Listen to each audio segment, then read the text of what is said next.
O que é verdade? Como é que nós podemos nos alimentar da verdade? Curiosamente, quando a gente estuda em Efésios capítulo 6, o apóstolo Paulo vai descrever as armas espirituais. A primeira arma espiritual é a seguinte: o apóstolo Paulo diz: a nossa luta não é contra o sangue e contra a carne, e sim contra os principados e potestades, contra os dominadores deste mundo tenebroso, contra as forças espirituais do mal nas regiões celestes. Aí ele definiu o inimigo. A nossa luta não é carnal, a nossa luta é espiritual.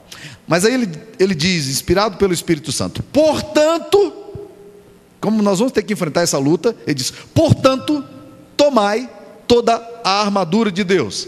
E aí ele diz, continua: estais, pois, firmes, cingindo-vos com a verdade.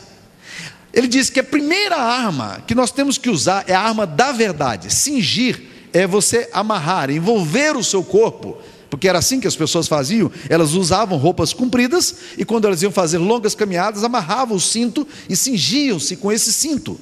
É exatamente isso que o apóstolo Paulo está falando: envolva a sua vida com a verdade, porque essa, meus queridos irmãos, é a primeira arma que nos é dada para lutar contra as forças do mal.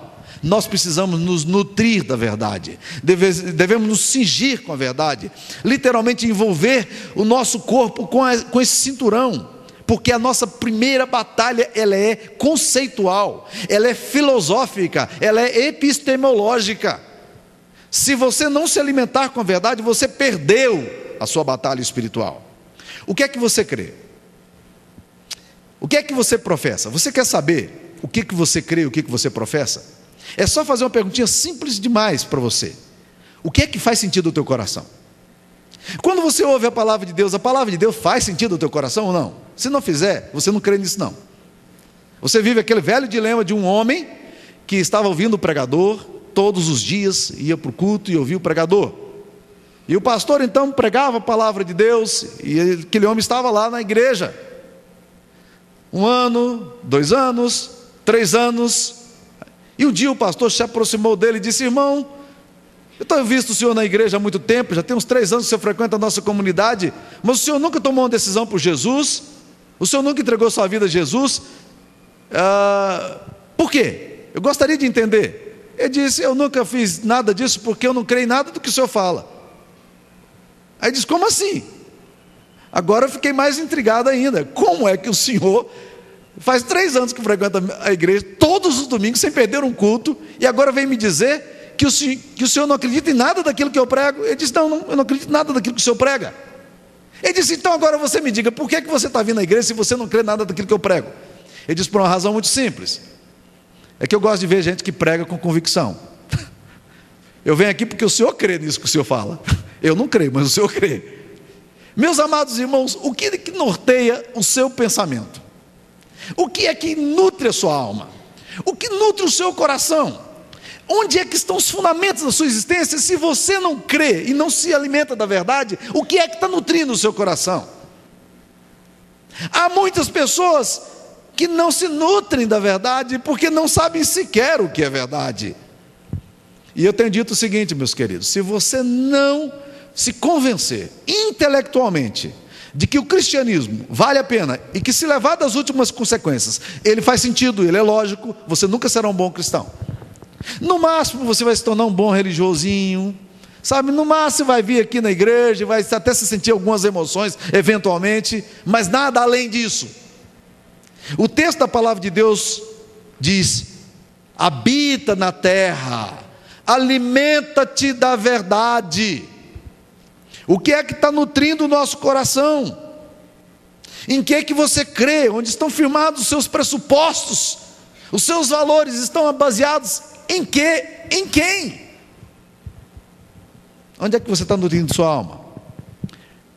Satanás faz toda a questão para que você não se convença da verdade. Aliás, esse sempre foi o jogo dele, lá no Éden. Ele fez isso com Eva, questionando a verdade, indagando, colocando perguntas nas afirmações de Deus. Mas havia uma coisa na história da humanidade. Sócrates, que foi um pensador grego, ele definiu verdade dizendo: a verdade é o que é. Eu tenho a impressão de que muitos de vocês, intelectualmente, não vão ter nenhuma dúvida de concordar com essa afirmação socratiana. a verdade é o que é. Concordo com isso? Parece lógico, né? Mas não é bem isso que está funcionando hoje não, gente. Deixa eu te dizer uma coisa para você, o que está funcionando na nossa mente hoje. Na virada do século XIX para o século XX, surgiu um pensador alemão chamado Hegel. Ele criou uma coisa chamada dialética, que se tornou posteriormente chamada em filosofia de síntese hegeliana. Ele dizia o seguinte: se A é oposto de B, nós podemos dizer ou A é verdadeiro e B é falso, ou A é falso e B é verdadeiro. Por quê? Porque são opostos entre si. E a mentira é oposta à verdade. Até então era esse pressuposto filosófico, porque afinal de contas Sócrates diz que a verdade é o que é. Só que aí ele veio e disse o seguinte: bem, mas e se nós dissermos que A pode ser uma síntese oposta de B, mas que a mentira não tem necessariamente que ser um oposto, que ambas podem ser iguais, dependendo de uma coisa que se chamou em filosofia de princípio de relativização, que é exatamente o que está na cabeça nossa hoje. Nós dizemos o seguinte: não, isso é verdadeiro, mas para você, isso não é verdadeiro para mim. Ah, você acha que isso é verdade? Tá bom, a verdade é sua, para você, mas não é verdade. Ou seja, não existe objetividade, ou não existe absoluto na verdade. Portanto, o que eu creio depende muito das minhas próprias interpretações, e a verdade deixa de ser algo objetivo e passa a ser algo subjetivo. Não depende mais daquilo que é verdade, porque não existe objetividade na verdade. A verdade é o que você quer que seja, ou a verdade é aquilo que você, da forma como você lê, é a sua interpretação, a hermenêutica que você faz da história. E nessa hora, o que aconteceu? Ele disse o seguinte: não, nós vamos fazer o seguinte: A sendo oposto de B, não significa que um seja verdadeiro e outro seja falso. Há uma síntese aqui, dialética, que a gente encontra no C. E o C agora forma a síntese. Não tem mais tese e antítese, mas síntese. Nós encontramos uma síntese. Opa! É tudo que o diabo gostaria que você cresce. É tudo que Satanás quer que você passe a acreditar. Que a verdade não é objetiva, mas que a verdade é subjetiva. Que a verdade está em você e não para além de você, porque não existe verdade concreta. A verdade é o que eu quero que seja. De lá para cá, meus queridos irmãos, a gente já não sabe mais o que é verdade.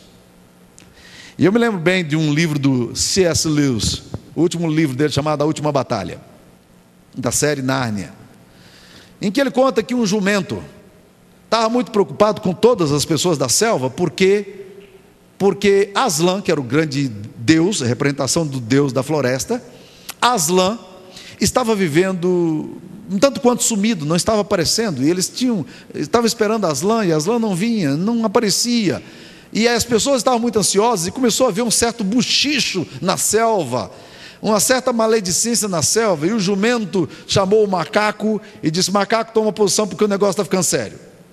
Vamos fazer uma coisa agora? Nós vamos pegar o jumento agora, eu vou me vestir aqui agora de uma roupa de um leão que nós achamos, e você vai dizer para todo mundo que eu sou o leão. O macaco disse: você está ficando doido, rapaz, todo mundo sabe que o jumento não é leão. Ele disse: não tem problema não, mas vamos ficar de longe. Aí as pessoas vão olhar e vão interpretar que trata-se do leão. E diz uma coisa, macaco, daqui por diante, você que é o professor dessa selva, você vai dizer o seguinte: não existe mais Aslan e nem Tasha, que era a representação do mal. Não existe mais Aslan e nem Tasha. Tudo aqui agora se misturou. Agora só existe aqui o Tasha Aslan. O Tasha Aslan. É exatamente o que eu percebo que está acontecendo com a nossa sociedade. O que é verdade, meu querido? A verdade pode nutrir o seu coração, mas o que está nutrindo a sua alma? O que nutre os seus pressupostos? E nós estamos vivendo embasbacados com isso, e estamos perdendo a possibilidade de imaginar aquilo que Deus quer para nós. Poucos dias atrás